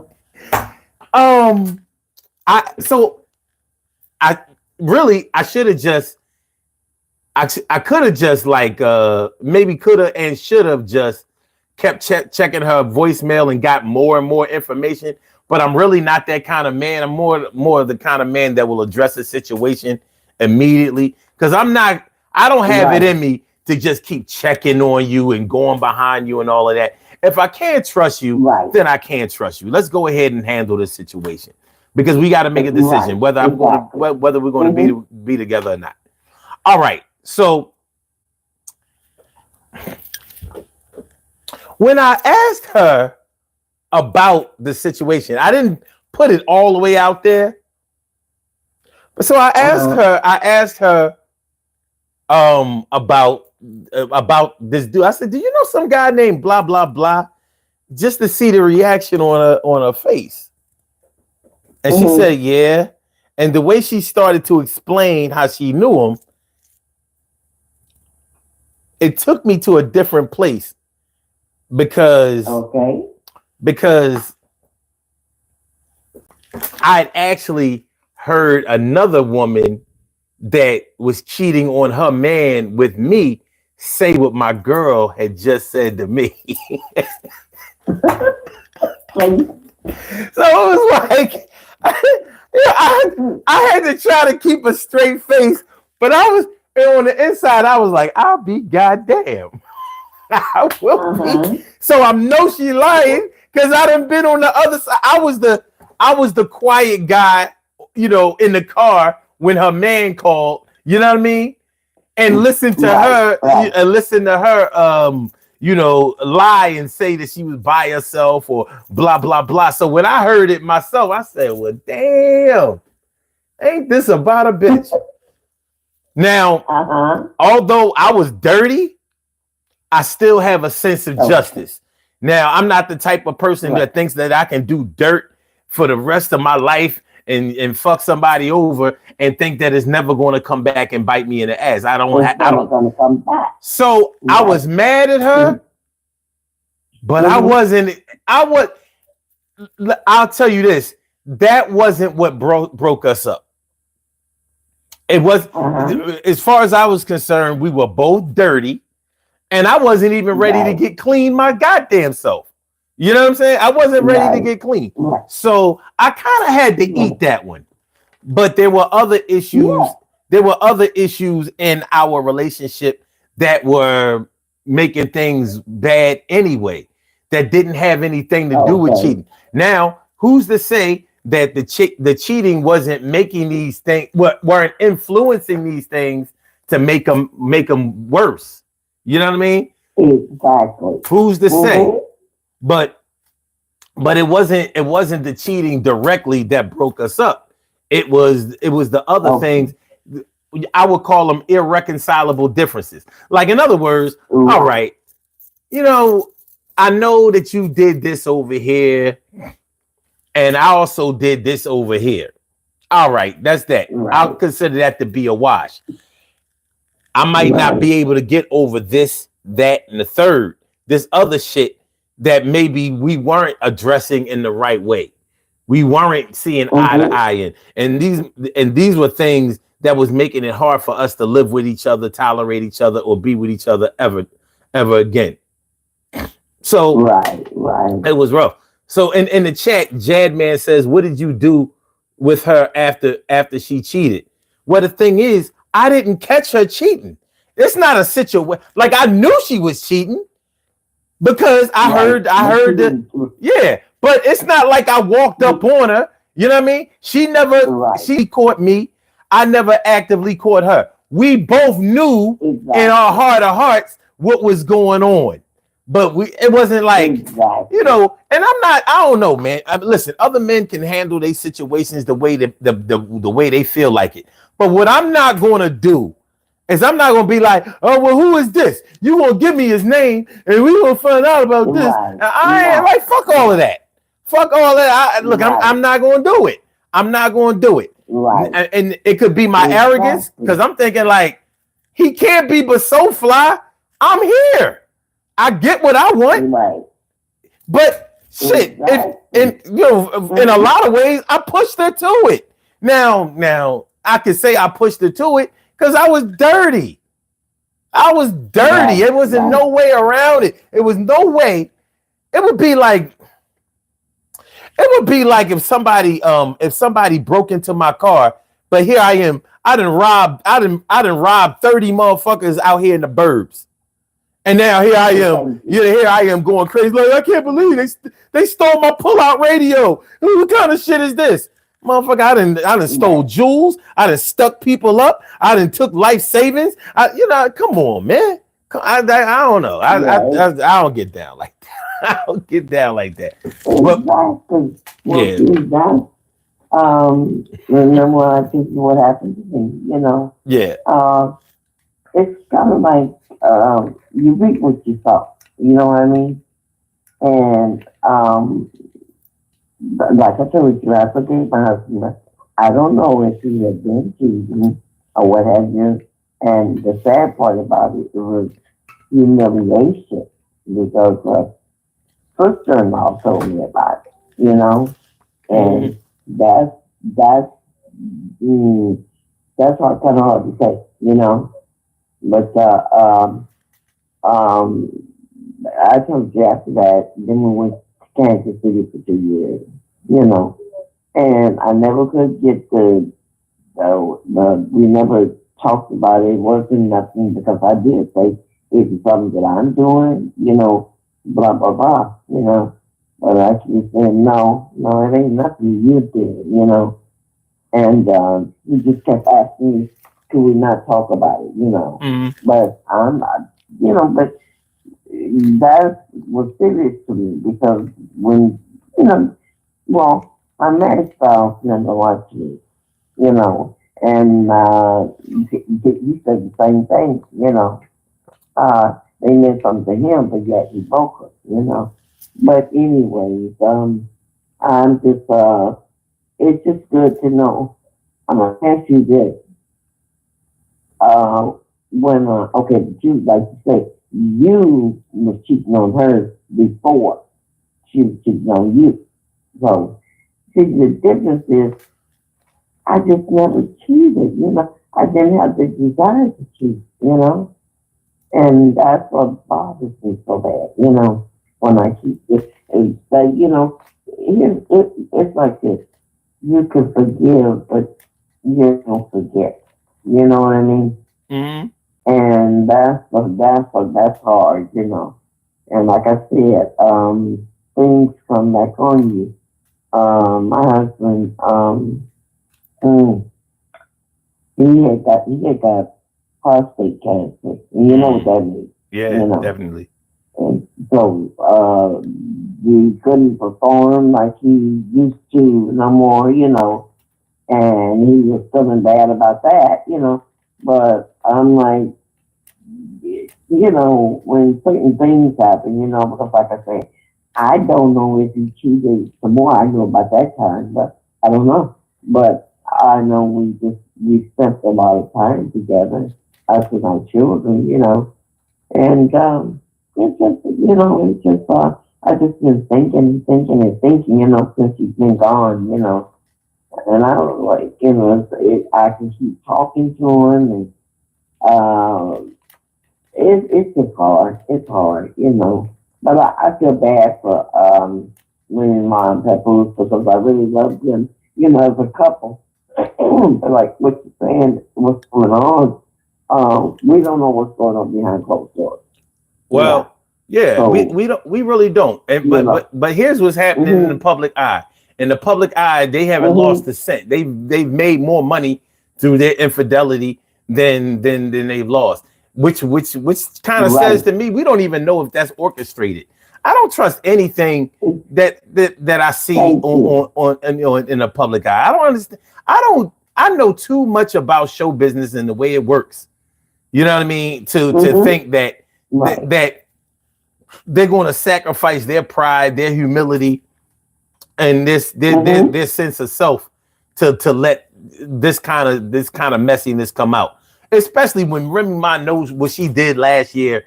How would she possibly step to Papoose this year when he gets himself a girlfriend and all that? It doesn't work that way. Exactly. But what does work this way is they have financial consultants, they have A&Rs, they have handlers, they have managers who all tell them like, hey, listen, our sales are down.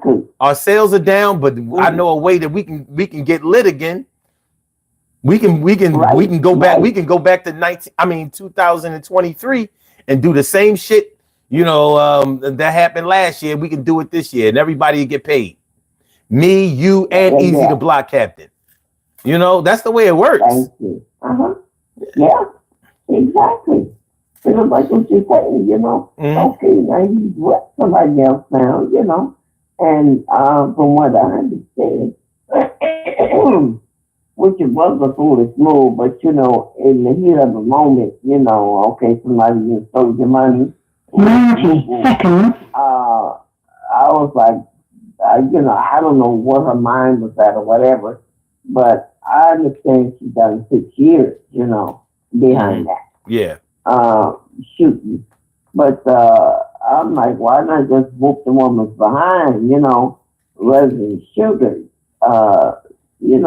But in the heat of a moment, you never know what you're gonna do, So I think you take 60 seconds. But I'm just saying, when you got a person that it makes you feel like, and I would imagine this is how he was feeling, because he was trying to hold her down, even while he was in prison. But then at the same time, I don't know what he was doing while she was in there for those 6 years. So it's hard, but then, like I say, the way he was, really, really rooting for her, wanting her to win, and then you turn around, that's like a slap in the face, a fist in the face, after she came home, and everything he was trying to do for her, I'm publicly. Now I don't know what was going. Like I said, I don't know what was going on behind closed doors. 10 seconds. I remember when they had the baby girl, and then didn't she have a son when she went to prison? I'm not sure if she had children. As a matter of fact, she did. She definitely had a child before Papoose. Right. So, you know, that's something that you have to take into consideration also. Yeah. And he was helping, take care of him, and it was, from what I understand, he was doing a lot, But at any rate, now is now, and things, like I say, you reap what you sow. Mm-hmm. That's all I can say, and especially when you do. And so you're a man, you man up. That's yours, like you said, you was kicked on her, So you may have pushed her out there. I don't know. And then again, like I heard you say there were other things that were going on. Yeah. So, only you know. Only you know. Yeah, I mean, listen, anyway, everything ain't for everybody. You know what I'm saying? Everything ain't for everybody. Right. So if you're the type of person that shares everything that's going on in your relationship during a relationship, you're gonna have problems. Even if you share all of the good things, because people know that there's no way that two people are going to get along every waking moment of every day. It doesn't work that way. There's always going to be some disagreement, some kind of discourse or whatever, and that's fine. That's fine. It matters whether you know what my dad used to say, and this always stuck with me. He said, son, two people will always be able to stay together as long as they don't both fall out of love at the same time. Right. And when he told me that, I was real young and I didn't really understand, because I was thinking like, why would you want to be in an unbalanced relationship? As I got older, I understood exactly what he meant. One person has to be willing to do the work to keep y'all together. Right. If both of y'all let go of the rope, then y'all going to fall to the ground, maybe to your death. Exactly. But if one person is holding on, y'all might not be holding on at the same time. It might be there may be a time when one person is holding on and the other person is letting go, and then they switch. Time goes on, and then the other person that was letting go before is now the one holding on. But as long as one person is still in love, y'all still got a shot. Right. Exactly. And see, this is what, even I told Jesus after when he had done that, I was like, I kept asking him to go, And now this was before we had our second set of children. I told you it was 13 years apart, and we had another set of kids, one was 3 years, and then the other two were 2 years apart. But anyway, point being, and I'm like, well, if this is what you're doing, because like I said, I won't go do no 24/7, and watching everything, and I'm trying to do my best, to show this man how much I love him and I appreciate him. I need him, all that. Well, this is why I didn't marry him. I was with him for a year, even though I was just a teenager. Yeah. But we were both mature, But the whole thing in a nutshell is it's life, you live it, you learn, Even when he got sick, like I said, after he had to have prostate surgery, or that interfered with our sex life, Yeah. But at the same time, I still say, say, you know what they have in Viagra, but he didn't take that. He just go on something else. The Dr. Kaiser gave us, whatever. But anyway, he was like, and I could feel his hurt, because he's like, I'm used to looking at you and being able to, do what we do. But anyway, I think he's looking down on me, Like I say, I'll be up at this time. I'm not because I'll be waiting for him to come in for work. But anyway, it was a good show, as always. Okay? So I'm going to let you go. Well, I appreciate you calling in, as always. Okay. Thank you for all you do. All right. Okay. All right. All right. Much love to everybody. Much love to you. Good night. Good night. All righty. Okay. We're gonna do these birthday shout outs, and then we're gonna get up out of here. We're gonna get on up. We have some birthday shout outs to do. Some people were born on this glorious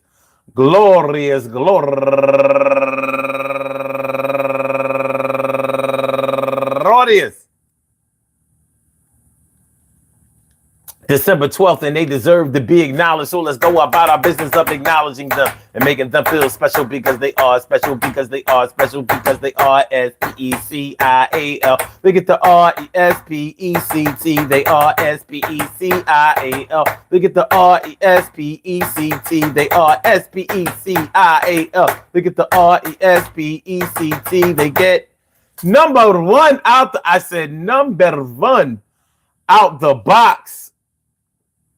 Hold on. Let me get it right. Reno Rex, controversial brother. Happy birthday to you. And also Naima Wimberly, happy birthday to you. And Dawn Lewis, happy birthday to you. And Sharice Parrish, happy birthday to you. And also Yaina Erel Ocosta, happy birthday. And Charlene Kunta Jones, dopest name on the net. Happy birthday to you. And last but not least, my girl, Donna Bowen. I want to say happy birthday to all of y'all and anyone else out there who shares this birthday on this glorious December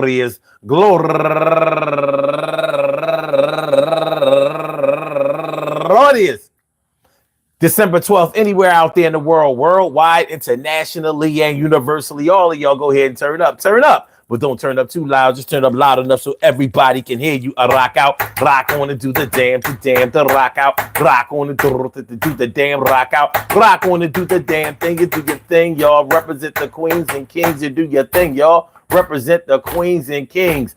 Good things happen to those who wait. Great things happen to those who grind. And anything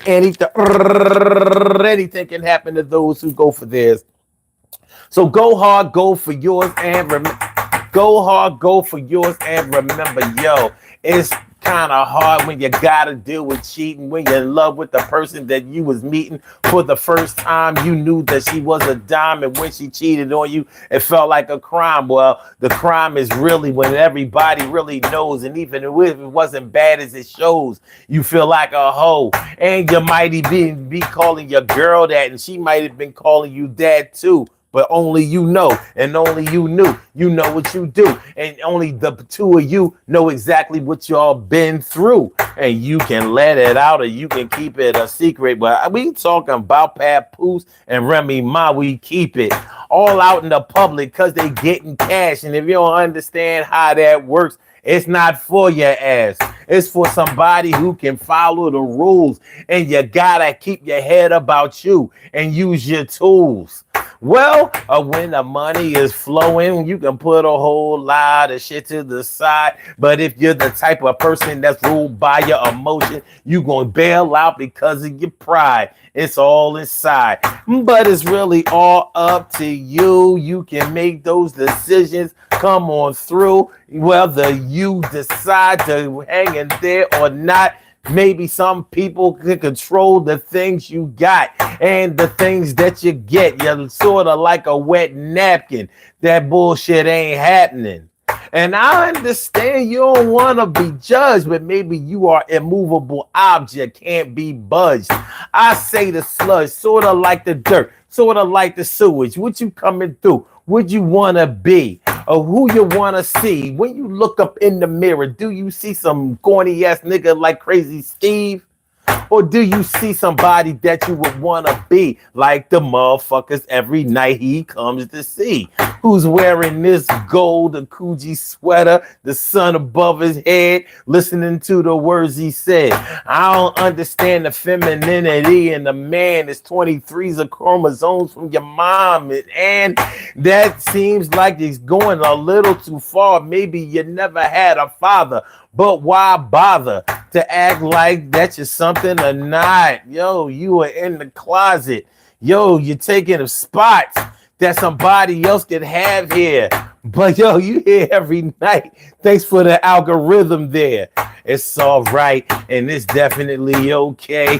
One day you gonna come out and show them that you're gay, but tonight might not be the night. But nobody can see you right now because your red avatar is bright, and all it does is say "see." Maybe your name ain't even really Steve. Who the hell knows? You could deceive everybody. I know you're feeling good now because you getting your attention. Turn on that extension. Cornballs, I would like to warn y'all, this the type of motherfucker on my dick and is sick. But I don't enjoy the company of men. Women like to come through and they don't treat me like a friend. They want to be a lover. They treat you just like a brother, more like a distant cousin, like a man they wish they wasn't involved with. And that's probably your wife. You talking about you going to work out tonight. Yeah, right. You old cornball, whack ass, breath stinking. What the hell was you coming through on this show thinking that you was going to be able to stop something? You can't do nothing with the gun right here. My shit is pumping and it's never going to stop. I've been here for 54 years before you ever come through, and I'ma do me just like anybody else you see. And I'm the only one that's on that screen right now. Look at me.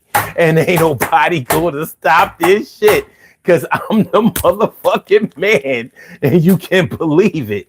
So I see you tomorrow night. I know you'll be here because you like a little boy. On your privates, there's no hair.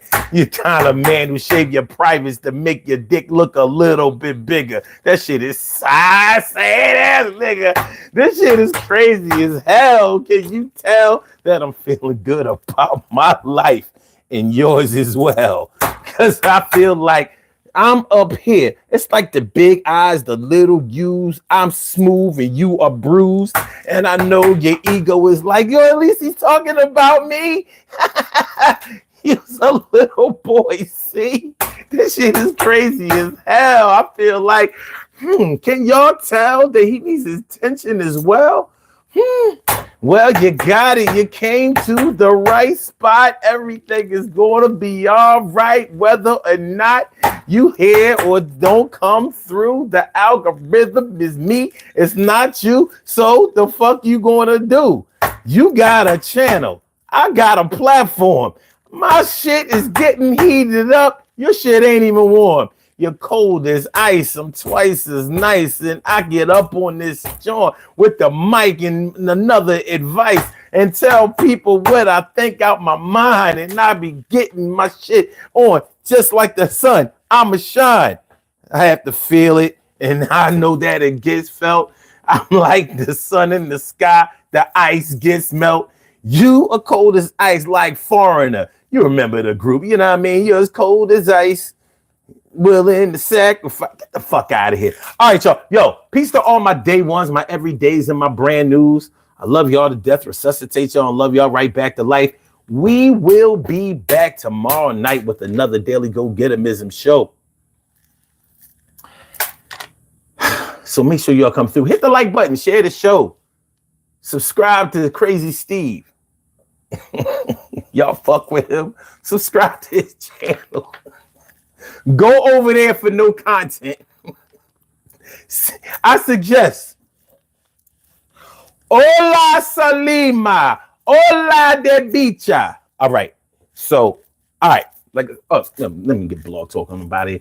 I said, blog talk, I'ma get you out of here. Yeah. And for my YouTubers, you know just how we do, but thanks for coming on through. See you on the other side, my boobers. Hit the like button, share the show, subscribe to the Crazy Steve channel, and mine if you feel like it. And I'll holler back at y'all. Peace. Oh, wait. Take off my uniform. Yeah. And get loose. Son 752, show them you got juice. Let me take your uniform off of y'all too. You can clock out, go home, go have a couple of beers. You know what I'm saying? Go troll another show.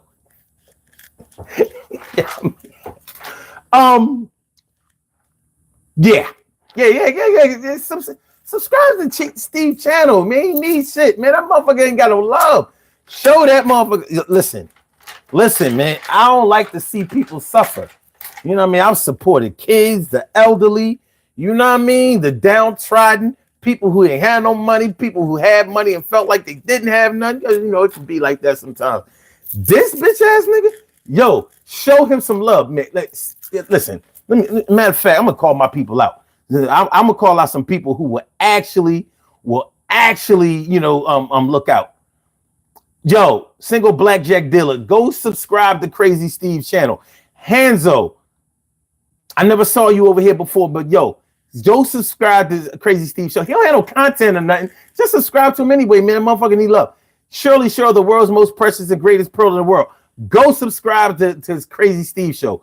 Matthew Wilson, go subscribe to Crazy Steve channel. Like I said, there's no content there. But subscribe anyway. It might compel that motherfucker to do something with his life. You just never know. You know, things in life, you get a spark. Man. I want to see you do all right. Man. You know what I mean? You shouldn't be a grown man out here acting like a little bitch. So I figure if somebody show you the attention that you've been seeking and craving all your life, you can stop acting like a little bitch. Eventually, you know, therapy don't work. You don't fix everything in one day. You got to keep having sessions. So every night I might just call out people. Jab Man, look out for Crazy Steve. Look out for him. You know what I'm saying? You know, like we're gonna help you out, dog. We're gonna help you out. You know what I mean? I know your dick probably hard right now. Like, look, what's the monkey? Like the monkey with the symbols and shit.